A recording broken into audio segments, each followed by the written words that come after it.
Real talk, raw truth, raging hearts. Welcome to From the Minds of Raging Brats. Like, share, and subscribe. Hi, welcome to From the Minds of Raging Brats. I'm Heather. And I'm Ashley. How's your week been? It's been a very chaotic week for me, a little bit all over the place. Like, definitely highlighted for me the need for therapy. How's your week been? My week has been all over the place. I've had so much going on. And I've had so many different threads, mental health threads, unwinding for me that I've never been able to unwind. And I'm just like, how did one diagnosis, the wording of one new diagnosis, shift my entire perspective on my mental health? But it did. It is surprisingly like that for a lot of people. Yeah, I also realized this week that my EMDR progress for somebody with autism and ADHD and a high IQ is actually pretty standard for somebody with my type of issues. It's not actually uncommon for me to process this way. In fact, my new therapist has talked to me about doing 1 week of EMDR and 3 of rest so I can process. Yeah. Because my brain needs that. And I was like, that actually makes a whole lot of sense. I'm like, but I've realized that I'm no longer afraid of EMDR because I'm afraid that something worse is going to come out. I'm afraid that something better was there. And that is why my brain blocked it out, because it is like your whole life was this extreme trauma, except for this little window. And if we left that little window, you wouldn't have survived what came after. So we took it from you so that you could hold on to the resiliency and not the hope. Yeah. And I'm like, going over with my AI, which I'm using a new one, by the way, I'll tell you about that another time, that I like a lot better. And it gave me a few different perspectives. And so I went and talked to my therapist. She was like, you have extreme pattern recognition. Yeah. And she was like, and you're probably correct and accurate about where your mind trail is leading you. She's like, but I want to challenge that. And I was like, okay. She's like, what would happen if you never found out what the truth was? And I was like, so here's the thing. My brain now has a sequence of what happened logically that makes sense. So if I never find the answer to be true or untrue, it doesn't matter. My brain has already made sense of it, and now I can move forward. I'm like, that's how my brain works. It doesn't care necessarily that I remember every detail. It cares that the sequence fits the trauma. Yeah. And once that sequence clicked into place, it was like, that's it. And even she was like, yeah, that's probably it. But I had to still challenge you because I don't want a spiral to happen in case you never find out. And I was like, here's the thing. I'm not going to spiral because my mind has already decided that is the truth until it's proven otherwise. Yeah. So it now has an answer. It doesn't need to keep thinking about it. She was like, that's kind of cool. Yeah. But all of that was circling because of this moral injury, which is how the grief episode came up last week. And then it led me to evaluate some relationships and some things that are going on. And it made me realize that my attachment wounds cause some of my BPD symptoms. Yeah. A lot of them, actually. Yes. Because when people that I'm closest to leave me out of the loop, or hide things from me because they think I'm going to judge them or that I won't understand or whatever. It doesn't just hurt my feelings like it would a normal person where they're like, oh, that hurt my feelings and I want to resolve that and repair the relationship. For me, telling me you're running late because you're stuck in traffic here in our area and you show up 2 hours later instead of 15 minutes later is on that same level as this, which in my brain is also on the same level as if I caught my husband fucking my best friend in my bed. Like, it's the same to my brain. It's the same lie. It's the same level of lack of trust. It's the same level of lack of communication, and it triggers every abandonment wound I have. Yeah. Yeah. And that makes a lot of sense when you understand the mechanics of BPD. Like, a lot of it is fear of abandonment. Like, so people with BPD will change everything about themselves, the way they look, the way they talk, the way they function, to be accepted by people. When people do not accept them or lie to them or whatever, it triggers the rejection part of our brain. And humans in general, we are pack animals.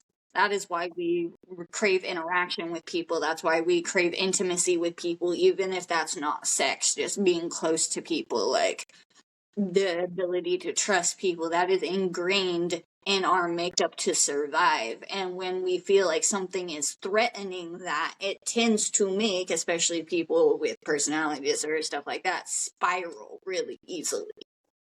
Yeah. And like, I noticed the difference, like, so I think like a year ago, last year sometime, I'm in a bunch of smoke groups with the same ladies. Like, there's lots of overlap in the different smoke groups I'm in, or I was in at the time. And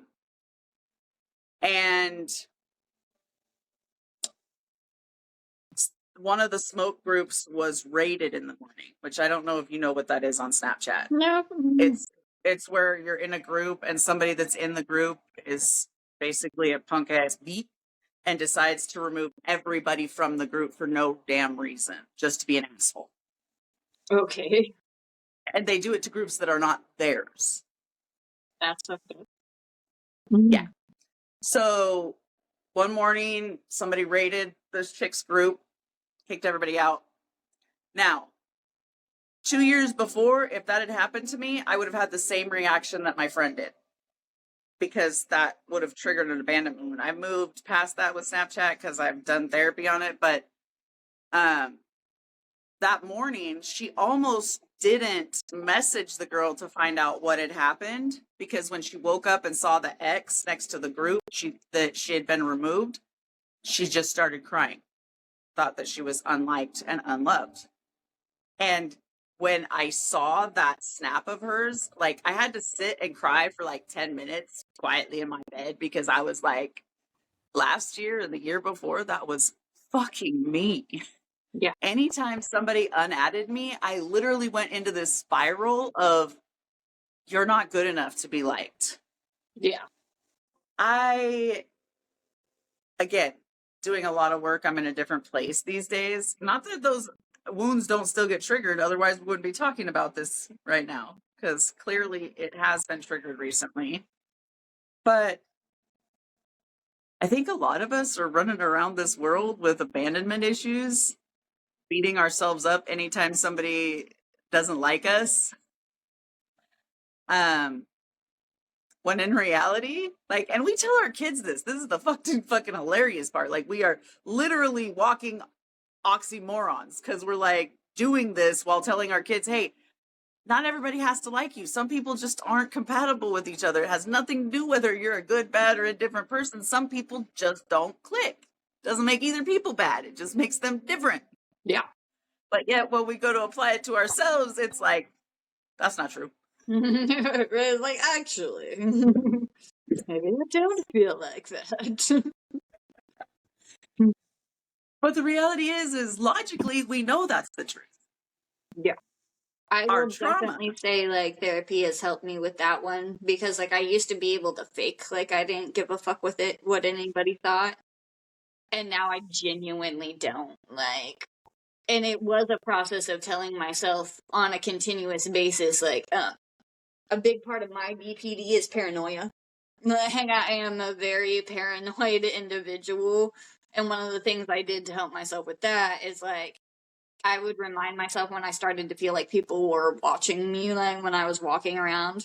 I was like, when you were driving, were you paying that much fucking attention to like people just walking down the road? I'm like, unless they were in my damn way. No, I didn't notice they were there. Do you think they notice you're there? They have busy motherfucking lives themselves. Like that helped me so much, honestly. But it was something I had to train myself to do and still have to do on occasion. Yeah, we're literally CBTing and DBTing it through life right now. Yes. That's the reality. And that it's hard being this aware when you have this level of trauma, because most of the time you are aware to everybody else's situation but your own.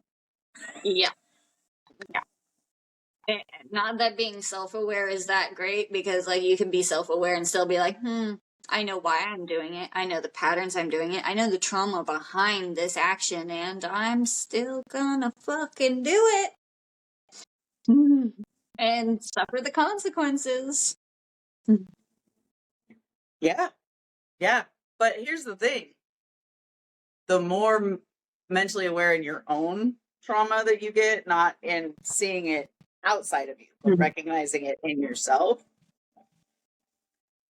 the more that we are able to find ways to break those patterns, which is what ultimately helps us stabilize. Because like I was talking to my therapist yesterday and she was talking about like, what is your goal? Like how long do you think it's going to take for you to heal in therapy? And I looked at her and I was like, I am mentally ill. That is a lifelong journey. The reason I am stable is because I have therapy Monday and Friday every damn week. Like, I understand that my trauma is severe and that causes mental disabilities, especially towards oneself. I'm like, but if all of my supports go away, I said I would be back in that place sooner rather than later, because I wouldn't have anybody going, hey, yeah, the thing you're recognizing, that's good. Or that thing that you're recognizing, that's actually not. That's a trauma response. Like, that is what helps me continue to be aware of the patterns and find new patterns and find new ways to help myself, because I have that constant accountability on either side, fact checking me on my own accountability. Yeah. Yeah, it is definitely helpful. Holding me to goals that I've set for myself, not just like, oh, well, you decided that you want to take a different path. They're like, oh, you decided you want to take a different path. Cool. And then they make a little note. And then like 3 weeks later, they're like, cool, we went through that. So now let's hop back into this. And I'm like, thought we did that. And they're like, no, you brought it up. And then yes, detoured sideways real fast. Like, Exit no, stage never left. mind. I'm like, and they're like, and that's fine, because obviously it was too much for you that day, but like, you've had some space. Let's circle back. Yeah. And honestly, if I'm real honest, that's something I won't do for myself most of the time. I will gaslight my damn self. Nah, it's not that bad. Yeah, I'm definitely guilty of that one. I'm like, I'm probably making a bigger deal out of this than it is. I should probably relax. That was the nice thing about my old therapist, Melissa, because she would just listen to me on days when I was spiraling. She'd listen, and then when I'd like run out of steam, she'd be like, all right, are you done gaslighting yourself? And I'd be like, excuse me? She's like, yeah, that's what you're doing. Here's the mirror. Yeah. See it now? I'm like, don't like that. I'm like, rude ass. Rude ass. But I don't say that because I'm the one sitting here going, I'm fighting tooth and nail to be healthy. So I don't like you right now that you're pointing it out, but don't stop. Yeah. Mm. Yeah. I'm going to go home and pout this week. And by the time I come back next week, it'll have settled and then we can talk about it. But I'm not happy right now. Yeah. But that's the thing about having a good therapist. They don't take that shit personally. She's just like, yeah, go stew in your juices. I'll see you next week. Well, like, if it upset you, then it hit a nerve, and hitting a nerve might mean you're gonna maybe doing something about it. Well, and 9 times out of 10, those days I'd be in therapy with her, she'd hit a nerve, and I'd go home and pout, and then Monday I'd go into EMDR, and it'd unlock the whole shit show all week, and I'd just be like, by the time I go to her, I'm like,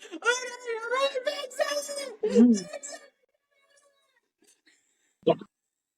Yeah, definitely been there. And the funniest thing is 90% of the time she's like, you already know how to fix it. And I'm like, I know nothing. I am a broken baby. Yeah.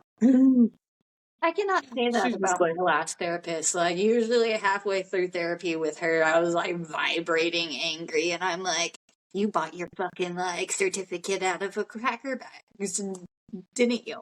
You're fucking retarded, aren't you? Are you trying to piss me off? Oh, this is how I'm getting sent back to prison. But the great thing is I have been through so much therapy, I could look at her at one point and be like, this is very unhealthy for both of us. I should not come out of here angrier, and you shouldn't be looking for a new job because of one client. Man, it doesn't need to be like that. I'm sure you're great for other people, and I'm sure she is. Just not a good fit for somebody like me.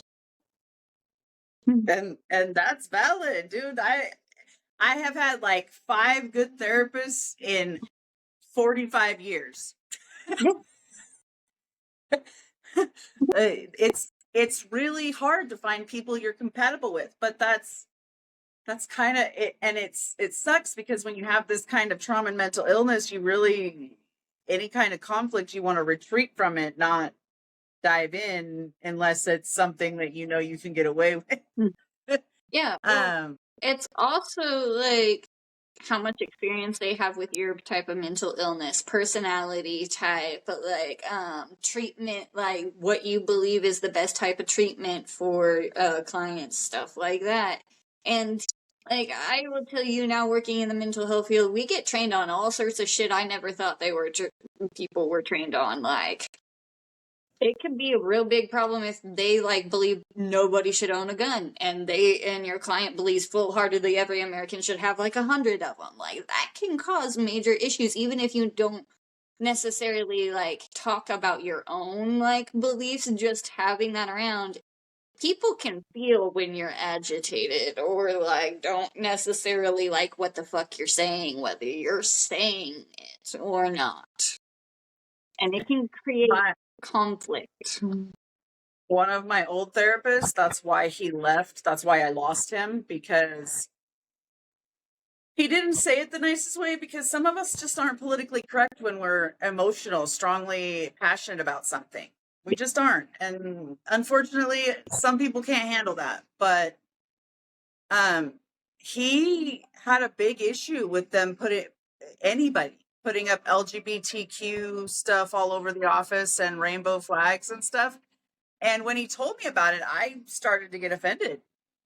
Yeah. And I just looked at it, and you could tell, because you know my face, it tells everything. You could tell I was furious when he was saying it. And I looked at him and I was like, you're going to need to explain that to me. And honestly, if he hadn't been such a good therapist that had gotten me to that point, I wouldn't have been able to say that. I'd have left his office mad and fired him. Yeah. Instead, because he had helped me set boundaries and learn how to verbalize my anger in a healthy way, I'm like, you're going to need to explain that to me. And he's like, listen to me. He's like, I don't have anything against LGBTQ people. He said, but can you tell me, if I come into your office and I'm a homophobe and you've got rainbow flags everywhere, if I'm going to trust you or if you're going to help me in any fucking way because I don't trust you? I'm like, well, no. I'm going to fucking immediately be like, this person got to go.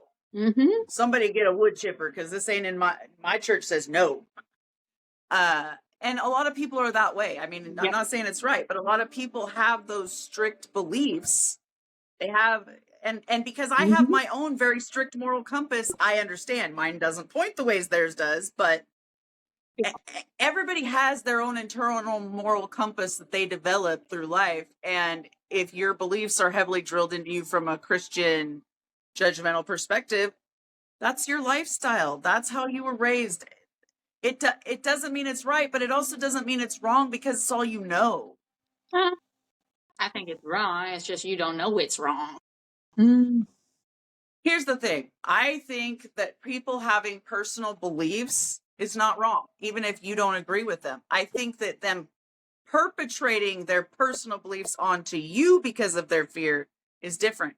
But somebody walking into an office and not trusting somebody because they're gay and your beliefs in your heart say a gay person is dangerous and immoral, then I do have to agree with you there. I don't really care what none of y'all believe, but don't push it down my throat and I won't push my beliefs down yours.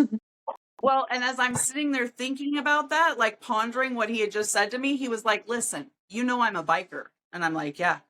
He says, do you see any biker stuff up in here? My brother's a Hell's Angel. Half my family are Hell's Angels. Do you see Hell's Angels or motorcycle club, anything in my office other than sometimes my vest on the back of my chair because I rode my motorcycle to work that day?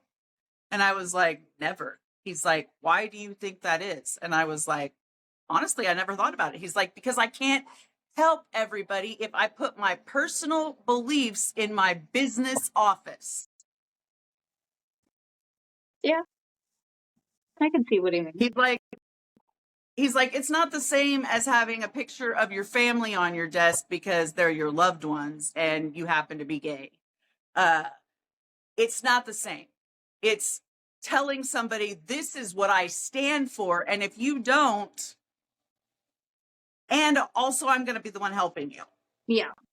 That immediately causes a trust breach.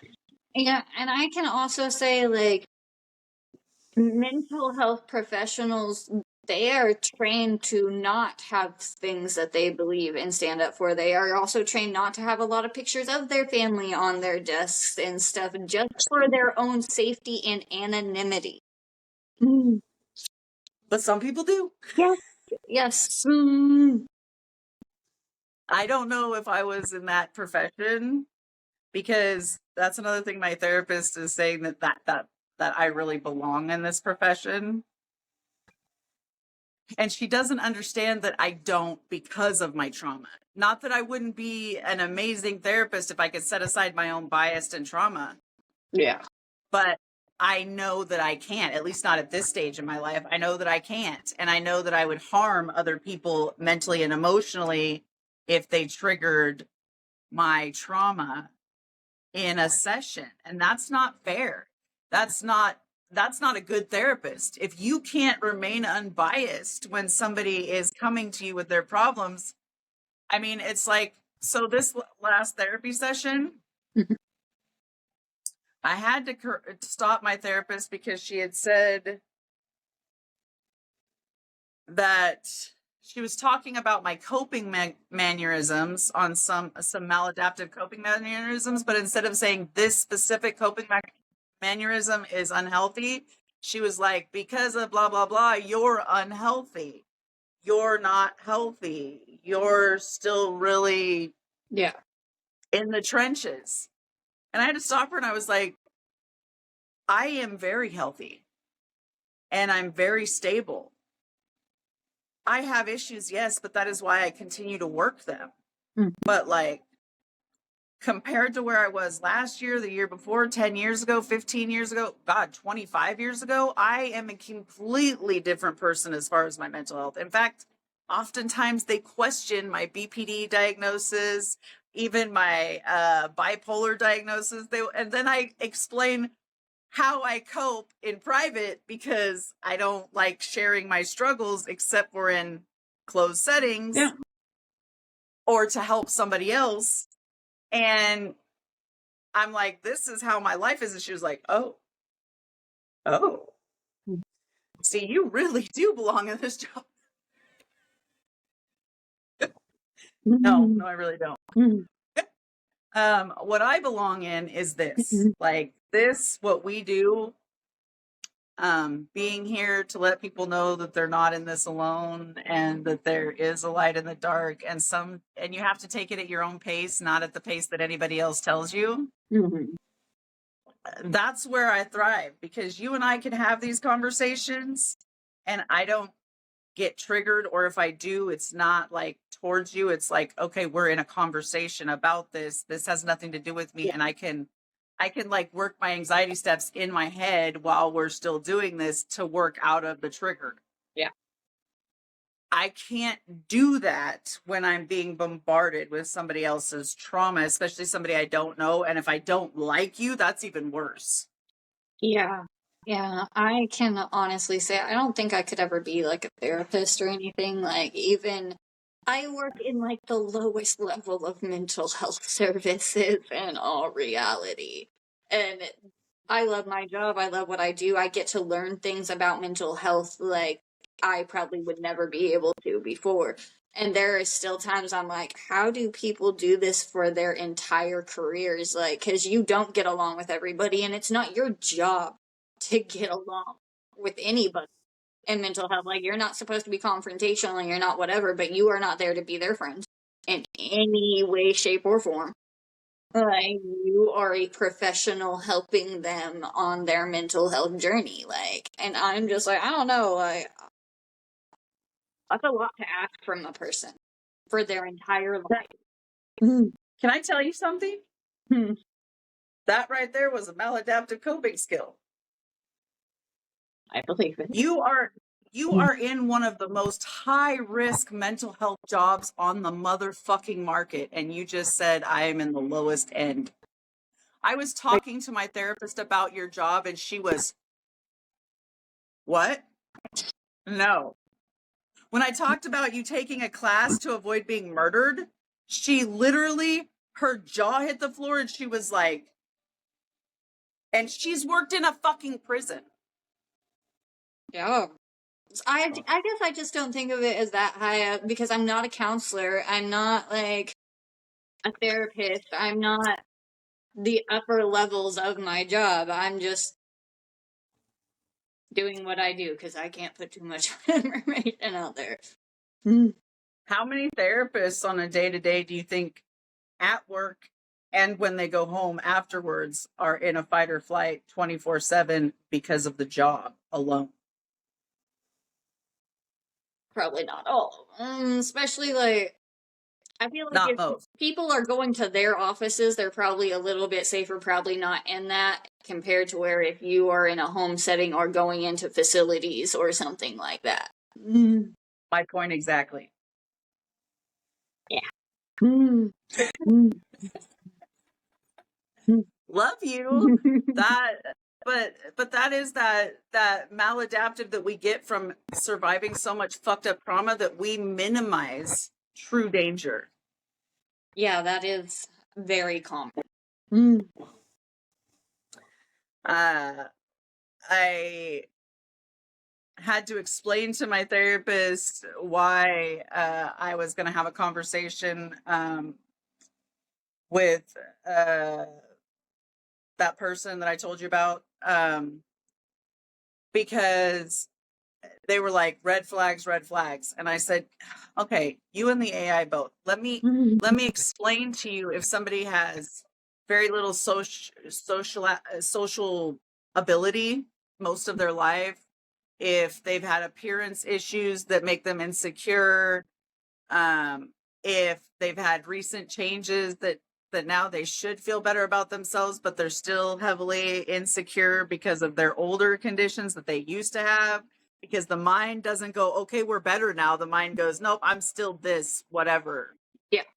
And I'm like, now, taking all the context I just told you, if you had this conversation with that person and then the next time you saw them, they did this, what would you think? And she was like, I would think that they were socially awkward trying to overcompensate. Bingo. And that's why I need to have the conversation, because I don't think there was any malicious or targeted intent to scare me, to hurt me, to anything. I think that the person read the cues wrong because they don't have the experience. And that is also very possible. And she was like, your compassion is so extreme. Why don't you give that to yourself? Like, if I knew how, bitch, I wouldn't need you. I told her, I said, well, I often do. That's why I'm as healthy as I am, because I will often get into those spirals. And that's why I talk to AI a lot, as I just brain dump all that until I stop spiraling. And then I'm like, oh, this is causing this is causing that, and this is making the whole shit show worse. Let me remove this. And then the whole house of cards collapse and we're back to square one. And I'm like, why couldn't I do this my whole fucking life? Yeah. It is kind of funny now, though, because I use Gemini that comes with Google now. Oh, yeah. Because they've had an update. Remember, I told you it was terrible before. They've had an update, and it's become really good, like better than Chat was when it was good. Nice. And I talked to it a lot about the shit that Chat has pulled, and it was like, yeah, some companies are scared little bitches. Oh, Google's rich. They don't got a lot to be afraid of. Well, because I was like, they did this just because of this incident with this kid, that really it was the parents' fault for not being parents. But, they didn't want to accept accountability. So let's sue the people that then fucked everybody using the app. And it was like, yeah.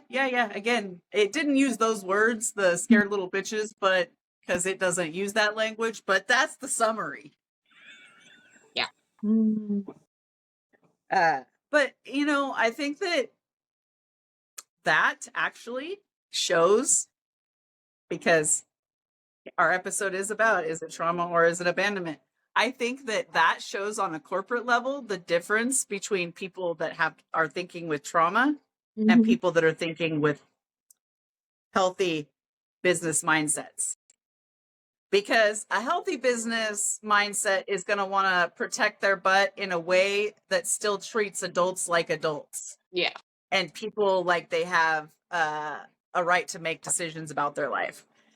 People that are coming from a trauma mindset are like, everybody's out to get me. Let me take the harshest restrictions I can so that nobody can ever come at me again. Right. Especially because there's so many things they could have done to like age verify people. Like much less sophisticated companies do it. Like they just chose, like you said, the harshest way possible.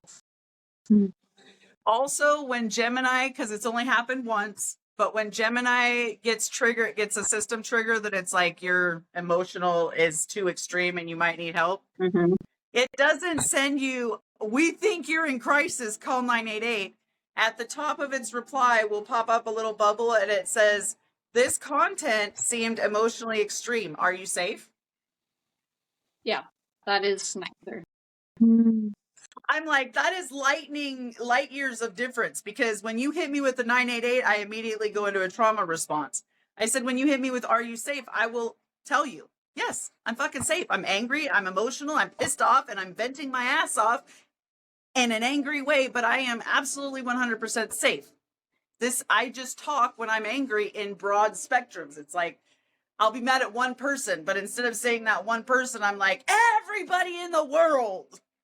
Classic BPD. I'm like, so it's not that I think that everybody in the world, it's just that I'm angry and I'm expressing in broad strokes. And it was like, noted. So I won't be sending you those unless I feel like you're actually in crisis, and I will ask first. And I was like, why was that so hard? Yeah. I'm like, because realistically, even the damn Chat triggers my abandonment issues. Yeah. When it starts talking to me like I'm retarded, because it makes me feel, not just does it make me feel like I don't have a brain, which I do, a very high functioning one. It makes me feel belittled. It makes me feel like I don't have the capability to handle my own life.